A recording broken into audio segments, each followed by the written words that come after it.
Vedanta breakup धमाका। अग्रवाल 11 अरब dollar कर्ज मिटाने के लिए कंपनी को 4 हिस्सों में करेंगे लिस्ट। माइनिंग अरबपति अनिल अग्रवाल अपनी कंपनी वेदांता को 4 अलग brands aluminium, oil gas, power और स्टील में विभाजित करने के अंतिम करीब है। इस बड़े फैसले से उन्हें कुल 11 अरब डॉलर, करीब 90,000 करोड़ रुपए कर्ज घटाने और हर सेक्टर को अलग अलग फोकस देने में मदद मिलेगी। साथ ही सऊदी अरब में लगभग 2 अरब डॉलर निवेश कर कॉपर प्रोसेसिंग हब खड़ा करने पर भी काम चल रहा है। डीएलएम का धमाका। मुनाफा 37% बढ़ा, कमाई में भी जबरदस्त उछाल। सीआईएन डीएलएम ने इस क्यूसोर में माल कर दिया है। कंपनी का प्रॉफिट 37% बढ़कर 31 करोड़ पहुंच गया है, जो पिछले साल 22.7 करोड़ था। कमाई यानी रेवेन्यू भी 18% उछलकर 428 करोड़ हो गया है। कंपनी का EBITDA 57.4 करोड़ रहा और मार्जिन भी 13.4% तक पहुंच गया, जबकि पिछले साल ये सिर्फ 10.5% था। हालांकि ऑर्डर बुक में हल्की गिरावट आई है और ये अब 1906 करोड़ पर है।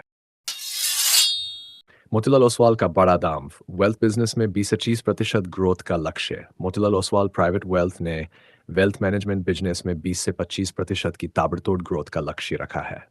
कंपनी के एमडी और सीईओ आशीष शंकर ने कहा, इंडस्ट्री में 14 से 15% ग्रोथ की उम्मीद है, लेकिन मजबूत प्लेटफॉर्म और टैलेंट के दम पर उनकी कंपनी इससे कहीं आगे निकलेगी।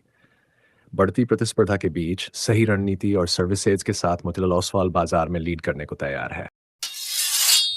टाटा की इस कंपनी ने दिया 270% डिविडेंड। 2 साल में स्टॉक 196% उछला। टाटा ग्रुप की कंपनी टाटा इन्वेस्टमेंट कॉरपोरेशन ने वित्त वर्ष 25 के लिए 270% डिविडेंड यानी 27 रुपये प्रति शेयर का ऐलान किया है। कंपनी ने चौथी तिमाही नतीजों के साथ ये घोषणा की।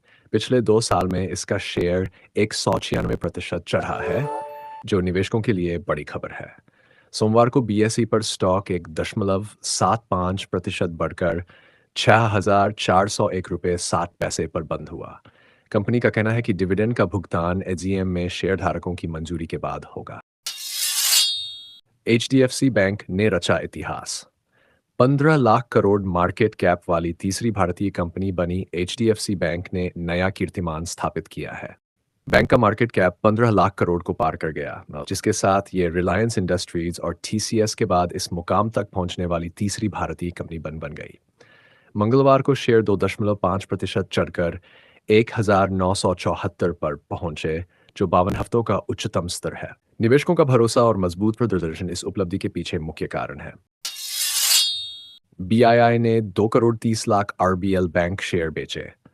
भाव 4.5% लुढ़का। 22 अप्रैल 2025 सुबह 11:41 पर स्टॉक मार्केट खुलते ही आरबीएल बैंक के शेयरों में तेज गिरावट देखी गई। सीएनबीसी टीवी लाइन के सूत्रों के अनुसार ब्रिटिश इंटरनेशनल इन्वेस्टमेंट ने अपनी 3.8% हिस्सेदारी, करीब 2 crore 30 lakh share block deal के जरिए बेची, जिससे शेयर का भाव 4.47% गिरकर 183.45 तक आ गया। इसके बाद कुछ रिकवरी हुई और शेयर पिछले बंद भाव से 2.85% की गिरावट के साथ 186.55 पर बंद हुआ। इस ब्लॉक डील में महिंद्रा एंड महिंद्रा की हिस्सेदारी शामिल नहीं थी।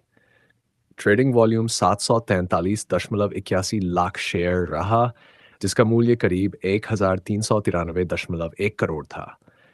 आरबीएल बैंक का मार्केट कैपिटलाइजेशन इस समय लगभग 11,351.62 करोड़ दर्ज किया गया। जीएसटी में बड़ा खुलासा। 25,009 कंपनियों ने किया एक्सिट। 1,545 करोड़ का आईटीसी घोटाला केंद्रीय और राज्य।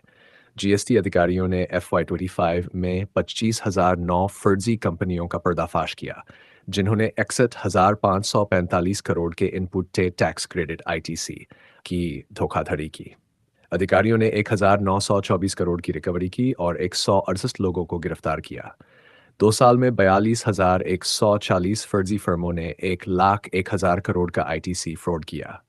जीएसटी प्रशासन ने फर्जी रजिस्ट्रेशन और संदिग्ध ई-वे बिल गतिविधियों पर नकेल कसने के लिए एआई और सख्त नियम लागू किए। 100 करोड़ का झटका। इंडसइंड बैंक में ईवाई करेगी फॉरेंसिक ऑडिट। इंडसइंड बैंक ने अपनी माइक्रो फाइनेंस शाखा में लगभग 100 करोड़ रुपए की गड़बड़ी की गहन जांच के लिए अर्नस्ट एंड यंग ईवाई को फॉरेंसिक ऑडिट पर नियुक्त किया। बैंक की आंतरिक ऑडिट टीम ने वित्तीय विवरणों में कुछ चिंतित करने वाले मामले उजागर किए, जिन्हें ईवाई की विशेषण टीम गहराई से परखेगी। इससे पहले बैंक ने विदेशी मुद्रा डेरिवेटिव्स में एक $175 मिलियन की गड़बड़ी की जांच के लिए बाहरी एजेंसी को जिम्मेदारी सौंपी थी। इस खबर के बाद बैंक के शेयरों में दबाव देखा गया, जो बंद होने पर लगभग 5% नीचे बंद हुआ। आईसीआई सिक्योरिटीज का बड़ा दांव, अब टीसीएस बनाएगा trading platform arm. ICICI securities ने टीसीएस के साथ हाथ मिला लिया है। अब उनका retail trading platform TCS BaNCS technology से अपग्रेड होगा। इससे ग्राहकों को तेज, स्थिर और बेहतर ट्रेडिंग एक्सपीरियंस मिलेगा। टीसीएस का ये सॉल्यूशन बीएसई, एनएसई और एमसीएक्स जैसे प्लेटफॉर्म से जुड़कर ट्रेडिंग को और स्मार्ट बना देगा। साथ ही ब्रोकरेज सर्विस और स्केलेबिलिटी भी पहले से बेहतर होगी। आईसीआईसीआई सिक्योरिटीज का ये कदम उन्हें बाजार में और मजबूत बनाएगा।